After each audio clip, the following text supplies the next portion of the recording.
For argument's sake যেটা ধরাও হয় 106-এ সুপ্রিম কোর্ট দিয়েছে, can the supreme court create an extra constitutional measure by taking shelter to article 106? Answer is no, they cannot take. Supreme court 106-এর shelter নিয়ে extra constitutional measure আবিষ্কার করতে পারবে না। Never ever possible. Indian supreme জুরিসডিকশনে advisory opinion এখন পর্যন্ত 26 বার এক্সারসাইজ হয়েছে। অ্যাব্রাপ্টলি করলে এরকম হয় আর কি, হঠাৎ করলে এরকম হয়, না বুঝে করলে এরকম হয়। বুঝতে না পারলে বোঝার লোকদের সঙ্গে আলাপ আলোচনা তো করতে হবে না। That was a wrong step taken by, serious wrong step. সবাইকেই সালাম এবং শুভেচ্ছা। যে বিতর্কটি উঠেছে যে কমিশন কি এক্সিড করছে নাকি power, answer is simply no. Because আমাদের হাতে 166টা যখন তুলে দেওয়া হলো, সেখানেই এই আলোচনা ছিল যে আলোচনা আজকে করা হচ্ছে।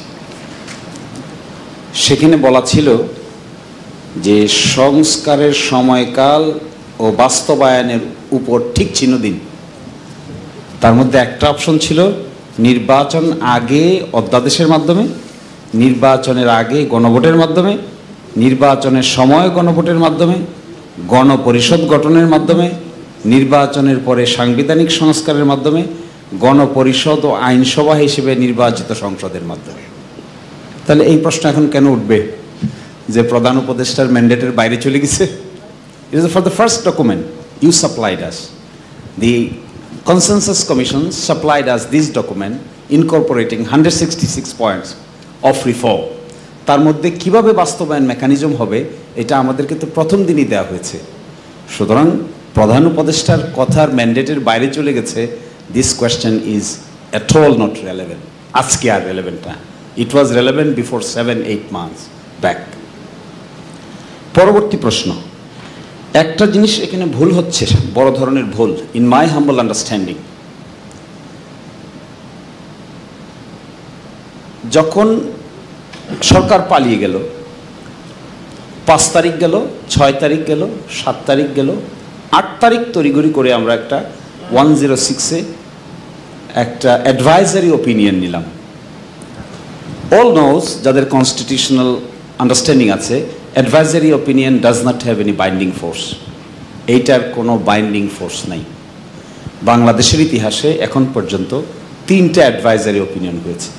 একটা হয়েছিল পার্লামেন্ট বয়কট কেস, আরেকটা হয়েছিল বিডিআর মিউটিনি কেস, আরেকটা হয়েছে এটা 106-এর কেস। এখানে 106-এর শেল্টারটা যে নেওয়া হলো, কে নিল, কারা নিল, কিভাবে নিল, এটা একটা মিস্টেরিয়াস ব্যাপার। That was a completely wrong step taken by the then attorney general. আমি শুধু অ্যাডভাইজারি ওপিনিয়নের কপিটা আমার কাছে আছে। এই অ্যাডভাইজারি ওপিনিয়নের এই কপির মধ্যে কোনো আইনজীবীর নাম তো দেখি না, শুধু আছে বাংলাদেশের অ্যাটর্নি জেনারেল, আর কেউ নাই। It was not even heard, we were in the court, it was not even heard by the court. এই জিনিসটা কিন্তু চ্যালেঞ্জে পড়বে একদিন। We all should be aware of that. This process of issuing advisory opinion will be questioned constitutionally sooner or later. এটা আসবে খুব দ্রুত। আমরা অরিজিনাল ফাইল বিভিন্ন সময় দেখতে চেয়েছিলাম, আমাদেরকে দেখতেও দেয়নি। সো এই কথাটা আমি এখানে রাখলাম। Time will say what will be its fate. যেখানে পালিয়ে গেছে সরকার, বাংলাদেশের প্রধান বিচারপতি সহ বাকিরা কয়েকদিন পরে পালিয়ে যাচ্ছেন, চলে যাচ্ছেন রিজাইন করে, পার্লামেন্ট নাই, সেখানে আমরা অ্যাডভাইজারি ওপিনিয়নের কি হলো এখানে? Who knows about advisory opinion jurisdiction? আমার তো ধারণা যে বা যারা এই কাজ করেছেন তাদের অ্যাডভাইজারি ওপিনিয়নের জুরিসডিকশন সম্পর্কে এবিসি ধারণাও নাই। That was completely a miss aborted step taken by the then authority, যেই নিয়ে থাকেন না কেন। তাহলে কি ছিল তখন? আমি আজকে হিসাব করে দেখলাম সকালে, আমাদের সংবিধানের 153টা আর্টিকেল আছে, তার মধ্যে 57 article has been abrogated as of today. 57টাকে আমরা নিজেরাই কিল করে ফেলেছি। 57টা এখন আর ফাংশনাল না। 153টার মধ্যে 57টা গন কেস। আর এখন এসে আমরা বলতেছি we are within the constitutional mechanism. Where is the source of constitutional? কোথায় মেকানিজম? কোথায়? ইউনিট সরকারের মেকানিজম কোথায় আছে সংবিধানে? Where is the concept of interim government? For argument's sake, যেটা ধরাও হয় 106-এ সুপ্রিম কোর্ট দিয়েছে, can the supreme court create an extra constitutional measure by taking shelter to article 106? Answer is no, they cannot take. Supreme court 106-এর shelter নিয়ে extra constitutional measure আবিষ্কার করতে পারবে না। Never ever possible. Indian supreme জুরিসডিকশনে advisory opinion এখন পর্যন্ত 26 বার এক্সারসাইজ হয়েছে। ইন্ডিয়ান সুপ্রিম কোর্টে হয়েছে, পাকিস্তানে হয়েছে, আমাদের দেশে 3 বার হয়েছে। কোথাও কেউ দেখাতে পারবে না যেখানে অ্যাডভাইজারি অপিনিয়নের শেল্টার নিয়ে এক্সট্রা কনস্টিটিউশনাল মেজারকে কনস্টিটিউশনাল বলা হচ্ছে। Nobody can show this. Abruptly করলে এরকম হয় আর কি, হঠাৎ করলে এরকম হয়, না বুঝে করলে এরকম হয়। বুঝতে না পারলে বোঝার লোকদের সঙ্গে আলাপ আলোচনা তো করতে হবে না। That was a wrong step taken by, serious wrong step. এখন এসে আমরা আর্গুমেন্ট করছি যে আমরা উইদিন কনস্টিটিউশন আছি। কিভাবে উইদিন কনস্টিটিউশন আছি? কি করে আমরা এখানে এই আমরা 31 পলিটিক্যাল পার্টি বিষয়ে আলোচনা করছি, সংবিধানের কোন কোন ধারা অনুচ্ছেদ সংশোধন করা যাবে না যাবে? কোথায় পেলাম এই ক্ষমতা? Who gave us the power? আমরা এখানে আলোচনা করলে কি লাভ হবে? Where is the parliament? Is this the constituent power? আমাদের কনস্টিটিউয়েন্ট পাওয়ার আছে, পিপলের ম্যান্ডেট আছে। এভাবে যদি হিসাব করেন, যখন সংবিধান এভাবে অ্যাব্রোগেট হয়ে গেছে তখন একটা জিনিস শুধু বকেয়া ছিল, যার উপর আমরা দাঁড়িয়ে আছি। এই বকেয়া পার্টটার নাম হলো Solomon expression of the will of the people. এই পার্টটুকু শুধু বাকি আছে। যখন সংবিধানের সব অনুচ্ছেদে অ্যাব্রোগেটেড হয়ে যায়, 7 সবসময় বহাল থাকে। এই 7টাই হলো জনগণের ইচ্ছার চরম বহিঃপ্রকাশ। এই জন্যই আমরা এখানে, এই জন্যই সরকার। এছাড়া আর কোনো ফাউন্ডেশন যে যাই দিতে চাইবেন তারা কেউ কোনো লিগ্যাল আর্গুমেন্ট করতে পারবেন না। তারা সবাই করবেন হলো আমি যদি এই আর্গুমেন্ট করে আমি বলবো, ক্ষমতার জোরে বলতে পারবো, শক্তির জোরে বলতে পারবো, নানান কারণে আমি বলতে পারবো, কিন্তু there is no such foundation. আমরা যে বলছি ফেব্রুয়ারিতে নির্বাচন হবে, under what law? Where is the law? Under what law the election will take place? Where is the law? Who can say this is the law? কে বলতে পারে কোথায় আইন আছে? আমাদের 106-এর অ্যাডভাইজারি অপিনিয়নটা বাংলায় দেওয়া দেখবেন, 12-14 লাইন। একটা বার তো বলা নাই ইন্টারিম গভর্নমেন্টের পিরিয়ড কতদিন হবে, how long this government will continue. There is no such mechanism. এত কিছুর পরে আমরা বলছি যেখানে পার্লামেন্ট মানে গভর্নমেন্ট সিস্টেম নাই, প্রেসিডেন্ট সিস্টেম নাই, পার্লামেন্ট নাই, আমরা বলছি উই আর নাকি within the constitution. This understanding is my humble view is a serious misunderstanding of the constitutional jurisprudence, also the political jurisprudence. এখন এখান থেকে রাস্তা হলো দুটা। একটা রাস্তা হলো, যদি আমরা মনে করি যে কনস্টিটিউয়েন্ট পাওয়ার আমাদের নাই, অ্যামেন্ডমেন্ট পাওয়ারের বলে আমরা অ্যামেন্ড করতে যাই, যা কিছু হয়েছে আমি can tell you by assurance, 8th amendment case, 7th amendment case, 16th amendment case, Masdar Hossain case, তারপরে সর্বশেষ এখন আলোচনা হচ্ছে 13 অ্যামেন্ডমেন্ট কেস রিভিউ আসছে। সবগুলোতে consistently basic structure of the constitution cannot be changed by way of amendment. Only by applying the constituent power basic structure can be changed. আমরা তো এখানে এগ্রি করতেছি দ্বিকক্ষ বিশিষ্ট পার্লামেন্ট হবে। আমাদের তো unitary parliament, it's a basic structure, you cannot change it, we cannot change it. এই আর্গুমেন্টে হয়েছিল 8th অ্যামেন্ডমেন্ট কেসে। 8th অ্যামেন্ডমেন্ট কেসে বলা হয়েছিল হাইকোর্ট ডিভিশনকে নিয়ে যাওয়া হয়েছে ঢাকার বাইরে, unitary character of the state has been destroyed, that's why 8th amendment has been declared unconstitutional. Again সব হাইকোর্টে সে একসাথে। এখন যে আমরা একটা পার্লামেন্টকে দুটো বানাতে চাই, উচ্চকক্ষ নিম্নকক্ষ, এগ্রি করে ফেলেছি, এটা তো we are destroying the basic structure. পার্লামেন্টের বেসিক স্ট্রাকচারকে ডেস্ট্রয় করে দিচ্ছি, আরেকটা জায়গায় ডেস্ট্রয় করে দিচ্ছি। সিরিয়াসলি আমরা বলতেছি আবার আমরা হাইকোর্টকে বিভাগীয় লেভেলে ফিরে পাঠাবো। এই ব্যাপারে তো সুপ্রিম কোর্টের রায় হয়ে গেছে, এই ব্যাপারে তো 8th অ্যামেন্ডমেন্টের রায় হয়ে গেছে। কনস্টিটিউশন অ্যামেন্ডমেন্ট করা হয়েছে তো আর্টিকেল 100, আর্টিকেল 100 তো আবার নতুন করে রিভাইভ করে গেছে। এখন আমরা আবার বলতেছি আবার যাবো সেখানে, এটাও তো ডেস্ট্রয়িং দ্য বেসিক স্ট্রাকচার।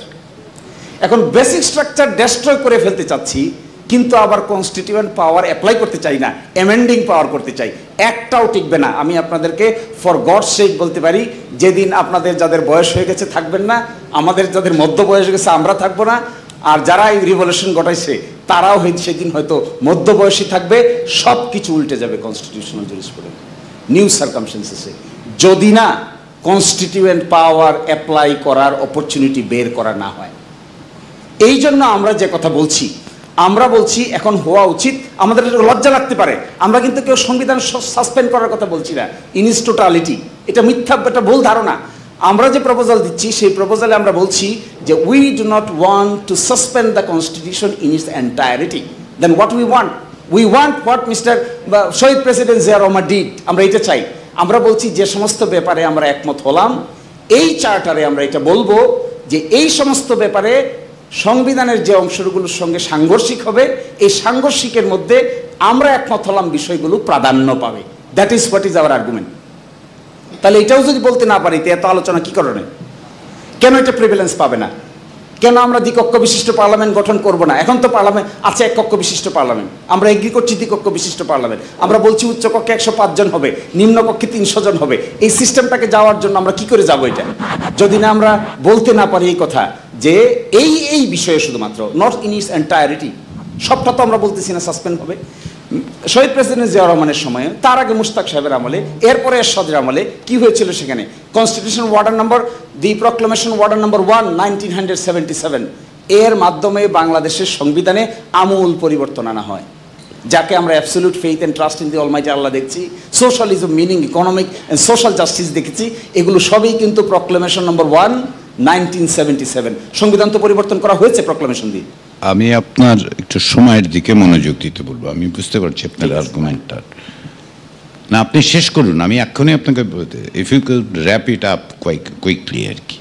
ফলে এই জাস্টিফিকেশনটা আমি কেন দিচ্ছি? কারণ many of the arguments are being not in the right track. ফলে এখানে মার্শাল ল প্রক্লেমেশন দিয়ে যদি সাংবিধানিক পরিবর্তন করা যায়, গণ অভ্যুত্থানের পরে কেন স্পেশাল কনস্টিটিউশনাল আদেশ অথবা প্রক্লেমেশন দিয়ে certain provision of the constitution কেন সুপ্রিমেসি দেওয়া যাবে না? মার্শাল ল কি বেশি পাওয়ারফুল নাকি গণ অভ্যুত্থান বেশি পাওয়ারফুল? মিলিটারি রুল কি বেশি ক্ষমতাধর নাকি আমাদের গণ অভ্যুত্থানের ক্ষমতা বেশি? In my humble understanding, this mass movement is much more powerful than any other military law. ফলে যে আর্গুমেন্ট করা হচ্ছে যে এই ডিক্রি জারি করতে গেলে লাগবে হলো military chief, no, people will declare it on behalf of the people who will declare, 2-3 authorities will declare it। এই কথা বলবে, এই বিষয়গুলো প্রাধান্য থাকবে। নতুন ইলেকশন হবে, এইখানে বলা থাকতে হবে যে ইলেকশন কবে হবে, এখানেই বলা থাকতে হবে রেফারেন্ডাম কিভাবে হবে। যদি এই ডকুমেন্ট তৈরি করা না যায়, তাহলে ভ্যাকুয়াম রেখে যে আমরা অগ্রসর হচ্ছি, এই ভ্যাকুয়ামের জবাব আমরা কেউই দিতে পারবো না, কোনোদিনই দিতে পারবো না। আমরা ছোট পলিটিক্যাল পার্টি হই, বড় পলিটিক্যাল পার্টি হই, মাঝারি পলিটিক্যাল পার্টি হই, আর ওই আন্দোলনকারী ছাত্ররাই হোক, সবাই will be under A serious risk. এই প্রেক্ষাপটে আমরা বলেছি এইরকম একটা দিতে হবে প্রভিন্সিয়াল কনস্টিটিউশনাল আদেশ, ওই অনুচ্ছেদগুলো সম্পর্কে, সব অনুচ্ছেদগুলো সম্পর্কে নয়। এরপরে পার্লামেন্ট নির্বাচন হবে, পার্লামেন্ট গঠিত হবে, সেই পার্লামেন্টে অ্যাপ্রুভ হবে। আর যদি এটাকে আরও সিলগালা করতে হয়, তখন একটা রেফারেন্ডাম দিয়ে এটা অ্যাপ্রুভ করে দেওয়া যেতে পারে, যেমনটি শহীদ প্রেসিডেন্ট জিয়াউর রহমানও করেছিলেন, রেফারেন্ডামের আয়োজন করেছিলেন, ওনার কনফিডেন্স নিয়েছিলেন। তারপরে প্রেসিডেন্সিয়াল ইলেকশন হয়েছে, বিএনপি গঠিত হয়েছে, বিএনপি গঠিত হওয়ার পরে পঞ্চম সংশোধনী বিল পাশ হয়েছে, মার্শাল ল উড্র হয়েছে, বাংলাদেশ নতুন করে যাত্রা শুরু করেছে। We can follow this example. Thank you.